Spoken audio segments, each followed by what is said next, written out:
Hello dear friends, स्वागत है आप सभी का हमारे YouTube channel R R tech math में। तो कल तक हमने जो प्रश्नावली 5 विविध है इसके क्वेश्चन नंबर 11 तक क्वेश्चन कंप्लीट कर लिए हैं और आज हम इससे आगे के जो क्वेश्चन बचे हैं 12 से लेकर 20 तक उनको कंप्लीट करेंगे।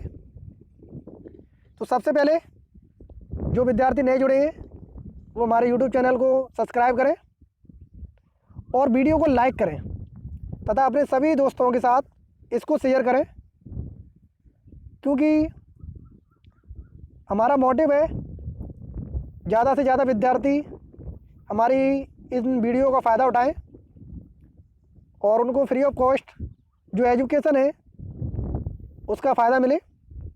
क्योंकि जो विद्यार्थी गरीब परिवार से हैं वो पैसों की वजह से ट्यूशन्स नहीं ले पाते हैं और वो अपने आप को कोसते रहते हैं कि हमने कोचिंग नहीं लगाई थी इसलिए हमारे मार्क्स कम रह गए। तो उन तक इन वीडियो को पहुंचाएं जिससे उनको इन वीडियो का फ़ायदा मिल सके, ठीक है। और अगर आप ऐसा करते हैं तो ये आपके लिए पुण्य का काम है, क्योंकि आप लोगों तक भी ये वीडियो इसी तरीके से पहुंची है, एक दूसरे से शेयर करते हुए, ठीक है।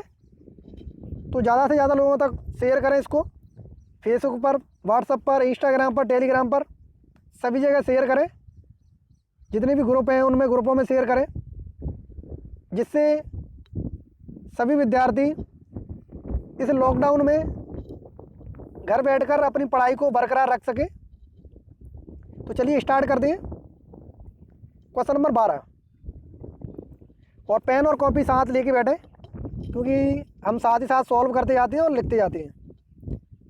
क्वेश्चन नंबर 12 है, त्रिभुज का क्षेत्रफल ज्ञात कीजिए यदि इसके शीर्ष हमें दिए हैं। मैं इसमें से एक क्वेश्चन कराऊंगा, दूसरा आपको खुद से सॉल्व करना है, क्योंकि त्रिभुज का क्षेत्रफल मैं करा चुका हूँ सारडिक की सहायता से, तो वही हमें इसमें दोबारा से करना है। तो क्वेश्चन नंबर पहला मैं इसका करा रहा हूँ, जिसके शीर्ष हैं -3, 5, 3, -6, 7 और 2, ठीक है। तो सबसे पहले हम इसको एक त्रिभुज के रूप में बना के इसके शीर्षों को लिख लेंगे। अब जो त्रिभुज का क्षेत्रफल का फॉर्मूला है वो हम लगाएंगे। तो एक बार रिवाइज कर लेते हैं त्रिभुज के क्षेत्रफल का फॉर्मूला। तो क्या होता है त्रिभुज का क्षेत्रफल? ये होता है 1/2 सारडिक के अंदर x1 y1 1, x2 y2 1, x3 y3 और 1, यही होता है। तो यहाँ पर जो x1 y1 है उसके पॉइंट है -3 और 5, तो हमने पहली पंक्ति में रख दिए, ठीक है। x2 y2 इसके पॉइंट है 3 -6, तो दूसरी पंक्ति में रख दिए। और x3 y3 के पॉइंट है 7 और 2, तो ये हमने तीसरी पंक्ति में रख दिए। अब हम इसका सिंपल प्रसार कर देंगे सारडिक का, तो हमें इसका क्षेत्रफल प्राप्त हो जाएगा। क्या मिलेगा? 1/2 ब्रैकेट में -3 ब्रैकेट के अंदर -6 -2 -5 स्मॉल ब्रैकेट में 3 -7 प्लस के 1 स्मॉल ब्रैकेट में 6 + 42। सॉल्व करेंगे तो 1/2 24 + 20 + 48, यानी कि 1/2 × 96, वो सॉरी 92। तो यहाँ से हमें इसकी वैल्यू मिलेगी 46, यानी कि 46 वर्ग इकाई। तो ये हमारे त्रिभुज के क्षेत्रफल का आंसर हो जाएगा, ठीक है। इसी तरीके से आपको इसका दूसरा क्वेश्चन है वो सॉल्व करना है, जिसका मान आएगा 20 वर्ग इकाई। अब नेक्स्ट क्वेश्चन की तरफ बढ़ते हैं। नेक्स्ट क्वेश्चन है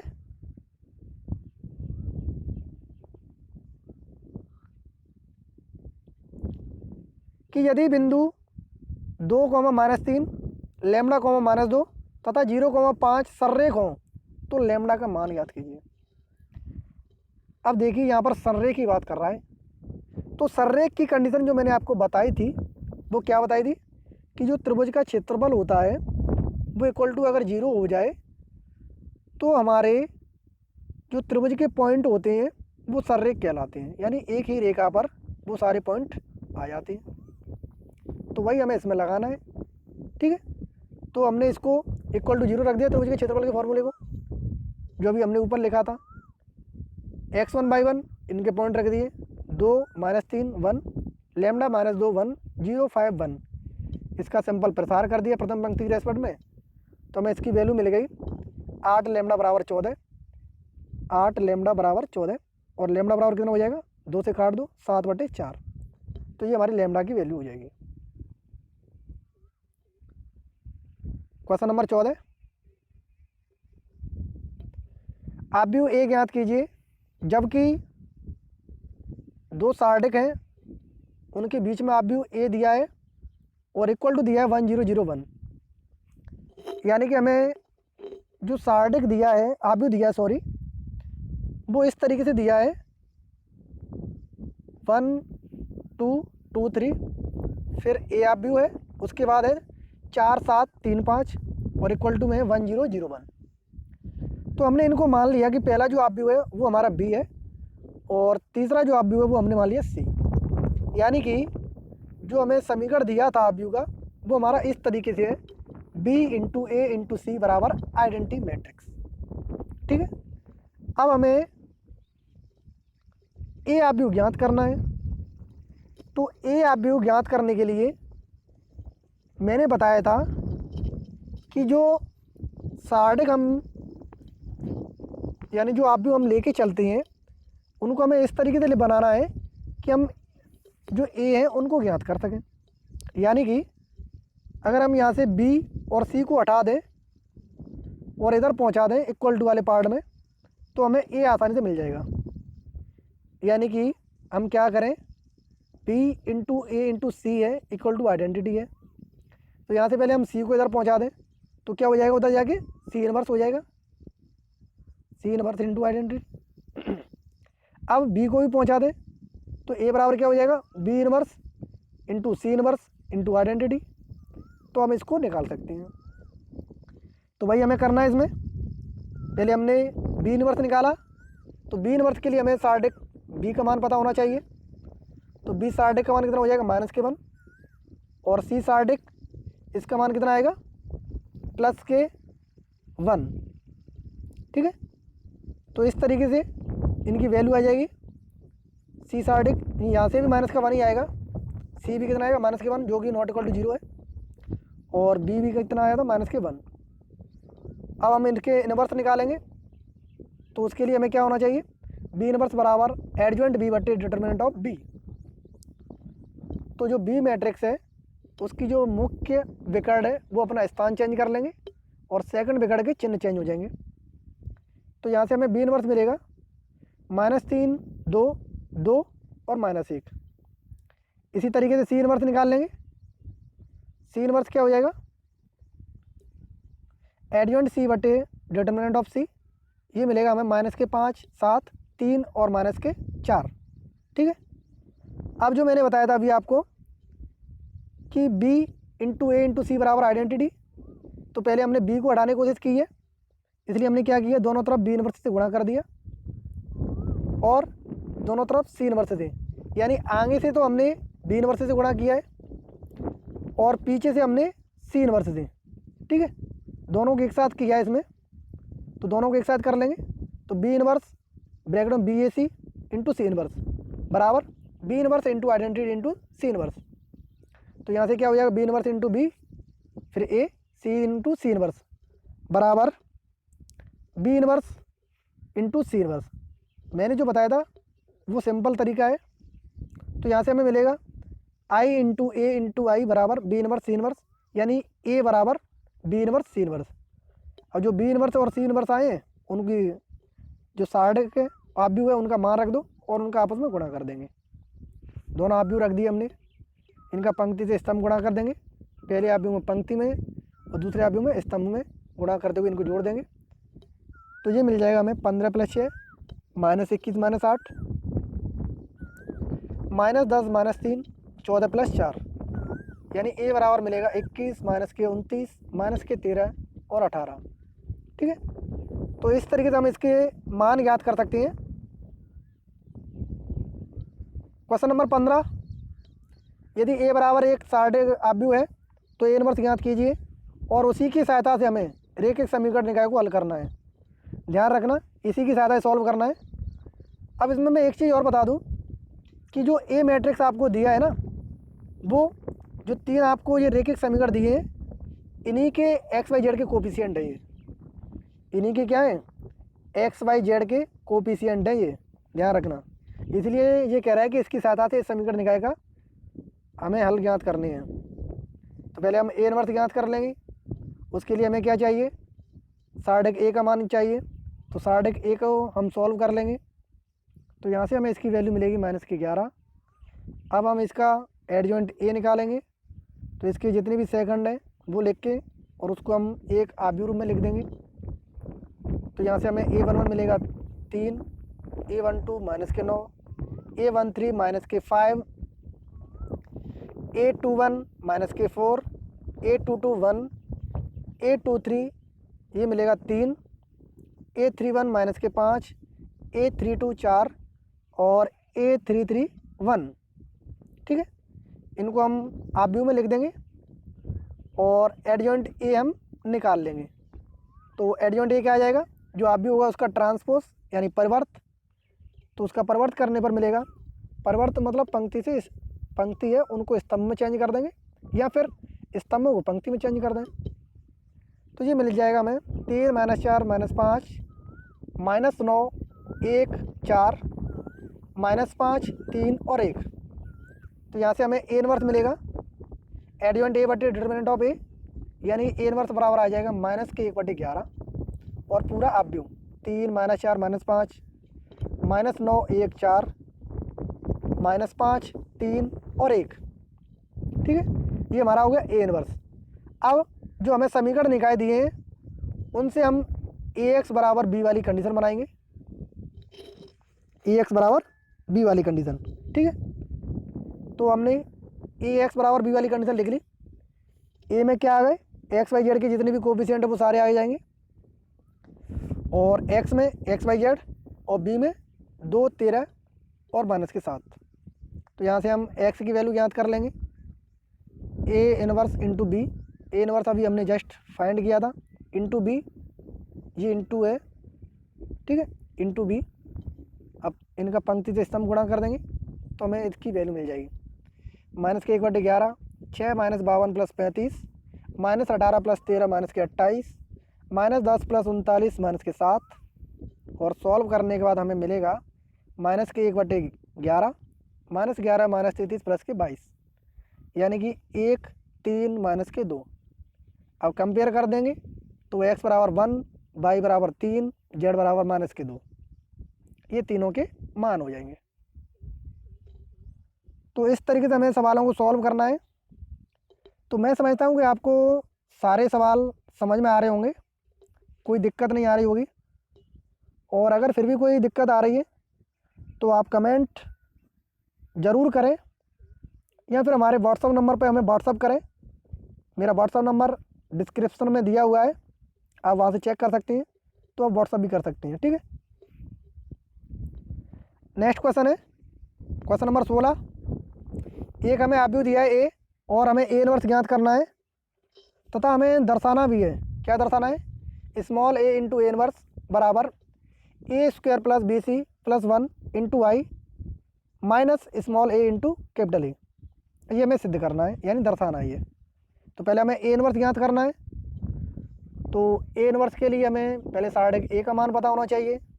तो हम इसकी सार्डिक ए का मान निकाल लेंगे, इनका आपस में गुणा कर देंगे और हमें सार्डिक ए का मान मिलेगा 1। अब हम इसका ए इनवर्स ज्ञात करेंगे। तो जो मुख्य विकर्ण है वो तो अपना स्थान चेंज कर लेंगे और जो सेकंड विकर्ण है उनके चिन्ह चेंज हो जाएंगे, ठीक है। तो हमें क्या मिल जाएगा, एडजॉइंट ए मिल जाएगा। एडजॉइंट ए मिल गया 1 + BC बटे ए माइनस बी माइनस सी और ए। अब ए इनवर्स यही कि यही ए इनवर्स हो जाएगा हमारा, ठीक है। तो ए इनवर्स मिल गया। अब हमें जो सिद्ध करना है वो दर्शा देंगे। क्या सिद्ध करना है, ए इंटू ए इनवर्स बराबर A square plus B C plus 1 into identity minus small A into capital A. ठीक है, तो हम आर एच एस ले लें तो एल एच एस हमारा अपने आप आ जाएगा, क्योंकि आर एच एस काफ़ी बड़ा दिया है। तो A square plus B C plus 1 into identity matrix 2x2 order की 1 0 0 1 minus A into A matrix क्या है, A B C 1 plus B C बट्टे ए। अब इनका गुणा कर दें, तो पहले A square plus B C plus 1 का इस आइडेंटिटी मैट्रिक्स में गुणा करेंगे, तो 1 वाली जो पोजीशन है उन पर हमें मिल जाएगा A square plus B C plus 1 और बाकी दो जीरो एज इट रहेंगे।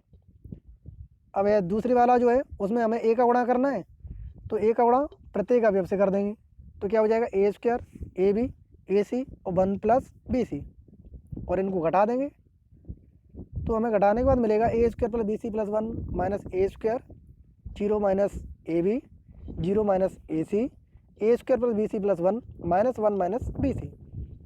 यानी कि हमें जो संख्या मिलेगी वो मिलेगी बी सी प्लस 1 माइनस के ए बी माइनस के ए सी और ए स्क्वायर। यानी कि अगर हम इसमें से ए कॉमन लें तो हमें मिल जाएगा 1 प्लस बी सी बटे ए माइनस के बी माइनस के सी बटे ए, और जो हमें ये अभी भी मिला है ये हमारे ए इनवर्स का मान है। किसका मान है, ए इनवर्स का, इसलिए हम इसे ले सकते हैं ए इंटू ए इनवर्स, और यही हमें सिद्ध करना था इसमें। तो ये क्वेश्चन सारे सिंपल हैं, इसके कोई दिक्कत नहीं किसी सवाल को लेकर। क्वेश्चन नंबर 17, सार्डिक की सहायता से निम्न समीकरण निकाय को हल करना है। तो सार्डिकों की सहायता से ही हमें सॉल्व करना है इसको। ठीक है, डेल्टा दिया है तो इसको हम सॉल्व करेंगे सार्डिक की सहायता से, तो क्रैमर रूल से हम इसको सॉल्व कर लेंगे। देखिए किस तरीके से करना है। Question number 17, X plus Y plus Z बराबर 1, A X plus B Y plus C Z बराबर K, A square X plus B square Y plus C square Z बराबर के स्क्वायर। तो क्रैमर रूल से हम इसको solve कर रहे हैं, तो पहले हम डेल्टा निकालेंगे, फिर डेल्टा 1, फिर डेल्टा 2, फिर डेल्टा 3, फिर एक्स वाई जेड की वैल्यू निकालेंगे। तो डेल्टा में क्या आता है, जो भी कोफिशिएंट हैं एक्स वाई जेड के वो सारे इसके अंदर आ जाते हैं, और इसको हम सॉल्व कर लेंगे। चूँकि इसका मान प्रसार करने पर डायरेक्टली नहीं आएगा, इसलिए हम इसमें संक्रियाएँ लगाएंगे और संक्रियाएँ लगा के सॉल्व करेंगे।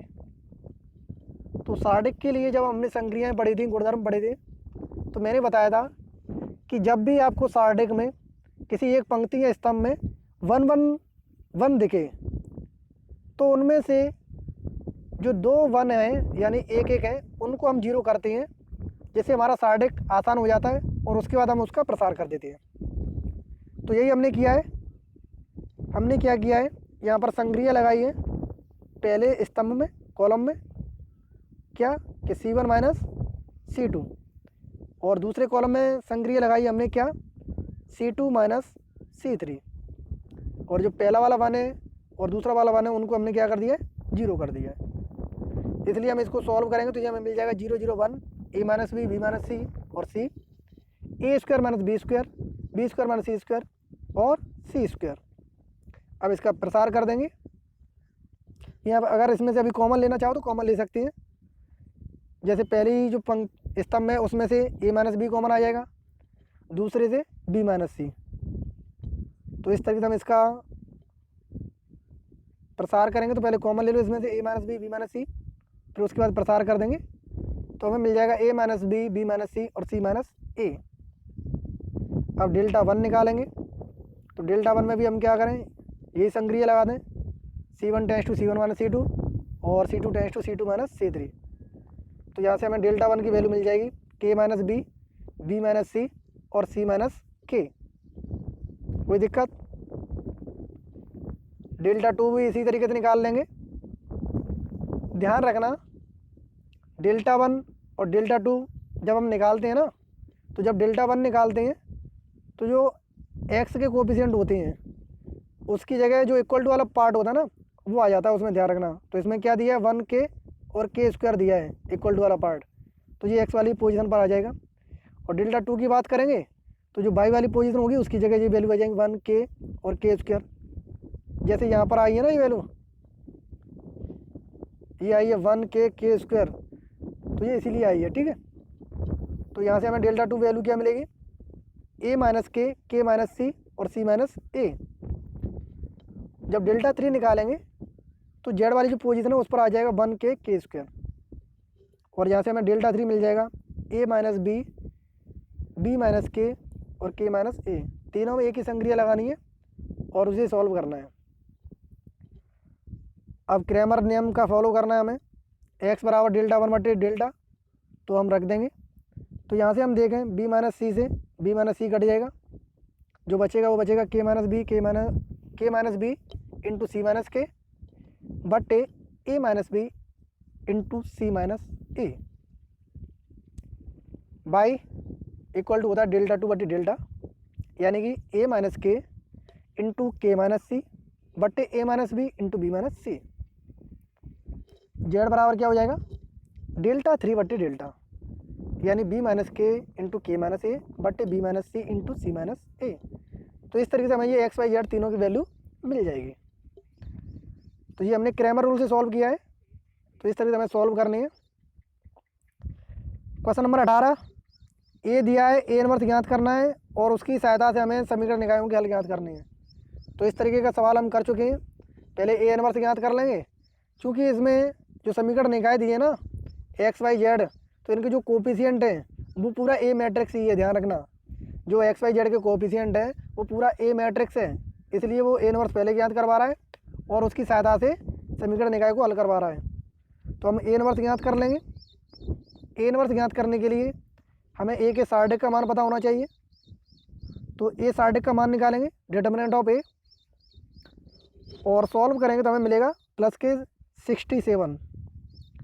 अब हम इसका आव्यूह ए का सेखंडज निकालेंगे, तो उसके लिए हमें सेकंड चाहिए, तो सेकंड हम एक एक करके निकाल लेते हैं। A11 मिलेगा माइनस के 6, A12 14, A13 माइनस के 15, A21 17, A22 5, A23 9, A31 13, A32 minus के 8 और A33 माइनस के 1। अब इनसे जो आव्यूह मिलेगा वो हमें ये मिल जाएगा बी, ठीक है। और एडजॉइंट क्या होता है, जो आव्यूह मिलता है सेकंड का उसका परिवर्त, तो हमें मिल जाएगा परिवर्त इसका माइनस के 6 17 13, 14 5 माइनस के 8, माइनस के 15 9 माइनस के 1, यानी कि ए इनवर्स क्या हो जाएगा, एडजॉइंट ए बटे डिटर्मिनेंट ऑफ ए, 1 बटे 67 और पूरा एडजॉइंट ए आ जाएगा, ठीक है। तो यहाँ से हमें क्या मिल जाएगा, इसको सॉल्व कर लेंगे समीकरण निकाय को, और इसको हम ए एक्स बराबर बी की फॉर्म में लिख लेंगे। तो जो पूरा ए मैट्रिक्स है वो हमें सिंपल जो ए दिया था वही है, तो यहाँ से हम एक्स बराबर ए इनवर्स इंटू बी निकाल सकते हैं। और ए इनवर्स अभी हमने फाइंड किया था, उसका सिंपल बी से गुणा करना है, तो हमें ए इनवर्स इंटू बी मिल जाएगा, ठीक है। और सॉल्व करेंगे तो इसे मिलेगा हमें 1 बटे 67 और आव्यूह के अंदर आएगा 201 माइनस के 134 और 67 का सभी में डिवाइड कर देंगे, तो x बराबर 3, y बराबर -2, z बराबर 1, ये हमें वैल्यू मिल जाएंगी और यही हमें ज्ञात करना था। नेक्स्ट क्वेश्चन है क्वेश्चन नंबर 19, आव्यूह दिया है और उसका x के साथ गुणा दिया है इक्वल टू एक और आव्यूह दिया है, तो हमें x की वैल्यू ज्ञात करनी है। तो हमें ये सिंपल ax बराबर b की फॉर्म में दिया है और हमें x निकालना है, तो a को इधर ले आएंगे तो a इनवर्स इंटू बी हो जाएगा, ठीक है। तो a इनवर्स इंटू बी इसी से हमें सॉल्व करना है। तो a इनवर्स की बात करना है हम, तो पहला जो आव्यूह है उसका हम सार्डिक का मान निकाल लेंगे, तो वो आ जाएगा हमारा 10 और उसका एडजॉइंट मिलेगा हमें -2 4 -3 और 1। तो a इनवर्स हमारा क्या हो जाएगा, एडजॉइंट ए बटे डिटर्मिनेंट ऑफ ए, यानी 1 बटे 10 माइनस के 2 4 माइनस के 3 और 1। यहाँ से हम x की वैल्यू अब निकाल सकते हैं ए इनवर्स इंटू बी करके, ठीक है। तो हम यहाँ से इसकी वैल्यू निकाल लेंगे, तो इसकी जो वैल्यू मिलेगी हमें वो इनका आपस में गुणा हो जाएगा 1/10, और दोनों साढ़े आप अवयवों का आपस में गुणा, पंक्ति से स्तंभ गुणा। तो जब सॉल्व करेंगे तो मिलेगा हमें 1/10, 60, 20, 55, 20, 10 का डिवाइड कर देंगे तो हमें मिल जाएगा 6, 2, 11/2 और 2। तो यही हमारा क्या हो जाएगा, एक्स हो जाएगा। जो एक्स आव्यूह है ना, वो हमारा क्या हो जाएगा, ये आव्यूह हो जाएगा। तो इस तरीके से हम इस आव्यूह को हम निकाल सकते हैं। ठीक है, लास्ट क्वेश्चन है क्वेश्चन नंबर 20। इसमें कहा गया है कि समीकरण निकाय के अनंत हल होंगे तो ए और बी का मान ज्ञात कीजिए। यानी कंडीशन दी है कि समीकरण जो दिए हैं उसके हमें अनंत हल प्राप्त होंगे और हमें ए और बी की वैल्यू ज्ञात करनी है। तो अनंत हल के लिए जो कंडीशन है वो हमारी होती है कि उसका डेल्टा 0 हो, उसका डेल्टा 1 भी 0 हो, और डेल्टा 3 भी 0 हो, डेल्टा 2 भी, यानी सारे डेल्टा उसके 0 हो, तो उसके अनंत हल होते हैं। ठीक है, ये हमारी कंडीशन होती है। तो यही हमें कंडीशन दी है। तो इस तरीके से हमें इसको सॉल्व करना है। निम्न समीकरण निकाय के अनंत हल होंगे, जिसके लिए हमने बता दिया कि जो हमारे समीकरण है उसमें जो डेल्टा है वो क्या होना चाहिए, 0 होना चाहिए। यानी डेल्टा का मान 0 होना चाहिए, डेल्टा 1 का मान 0 होना चाहिए, डेल्टा 2 का, डेल्टा 3 का। तो अगर ये 0 है तो इसके जो आव्यूह है उसमें इसके समीकरण निकाय के हल अनंत हल होंगे। ठीक है, और ये 0 है तो इनको हम जब सॉल्व करेंगे तो हमें ए बी की वैल्यू आसानी से मिल जाएगी। तो इसे आप सॉल्व कर सकते हैं, कोई दिक्कत नहीं है। पहले हम डेल्टा निकाल लेना, उसको इक्वल टू 0 रख देना, तो वहाँ से कुछ ए या बी की वैल्यू मिल जाएगी। इसी तरीके से डेल्टा 1, डेल्टा 2, तीनों से कुछ ना कुछ वैल्यू मिल जाएगी। तो आज आपके ये सारे क्वेश्चन कंप्लीट हो गए हैं। तो आज के लिए इतना ही। कल हम इसके आगे की प्रोसेस स्टार्ट करेंगे, जिसमें हम इसके प्रीवियस ईयर पेपर सॉल्व करेंगे। सारे क्वेश्चंस जितने भी आए हैं उसको कंप्लीट करेंगे, और उसके बाद नेक्स्ट चैप्टर स्टार्ट करेंगे। तो आप सजेशन भी दे सकते हैं कि आप कौन सा चैप्टर पढ़ना चाहेंगे। इसके बाद 5 हो गया, इसके बाद 6। अगर छठवा पढ़ना है तो छठवा चैप्टर आप बता सकते हैं। और अगर स्टार्टिंग वाले पढ़ने हैं आपको, पहले और दूसरे, तो उनको भी आप सजेस्ट कर सकते हैं। ठीक है, तो आज के लिए इतना ही। और इस वीडियो को ज़्यादा से ज़्यादा लोगों तक शेयर करें। कमेंट करके ज़रूर बताएं कि आपको कौन सा चैप्टर नेक्स्ट पढ़ना है, कौन सी प्रश्नावली, और इसमें से कितने क्वेश्चन आपको कम्प्लीटली पहले से ही आते हैं। तो ये सारी चीज़ें कमेंट ज़रूर किया करें।